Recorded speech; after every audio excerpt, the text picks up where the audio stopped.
Good morning, everyone. This is Geeta Thakur, and you are watching Elevate English with Geeta Ma'am. Today's story is about a slave and a lion. There was a kingdom, and in that kingdom, there was a king who was very cruel, and he used to make people their slave because of their deeds. But one of those slaves just ran away in the woods, in the jungle. So when he was running, he just stumbled and fell down in the forest. So when he was on the ground of the forest, so he saw that some murmuring sound is coming in his ears, and that sound was like an animal.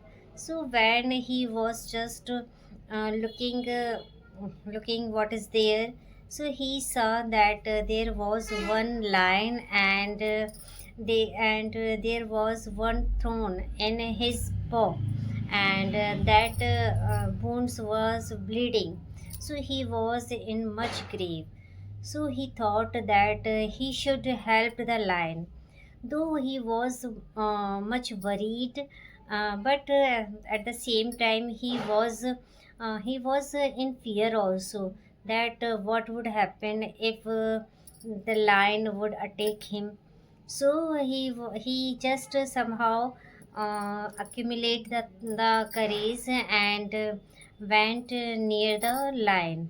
He took out that thorn from the paw of the lion, and that time lion felt relieved.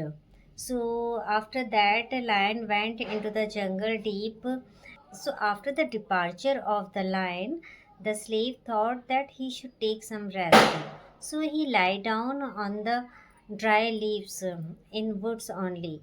But when he was sleeping at the same time, king's people came there and arrested him, and he was sent to the kingdom. When he went to the king, so the king ordered his people that take this slave and leave him in the den of the lion, so that he would be eaten by the hungry lion. But what happened by the people of the king? He was sent in the lion's den. But as a lion was the same lion that he helped, so the lion recognized the slave and he didn't eat him. In this way, his life was totally saved. And the moral of the story is that we should always be kind, and kindness is always rewarded. We should always think that if we are kind, so somewhere we will also get kindness in return. Whatever you do, you get in return. Okay, then this is the story. I hope that you would love it. Bye bye. Have a nice day.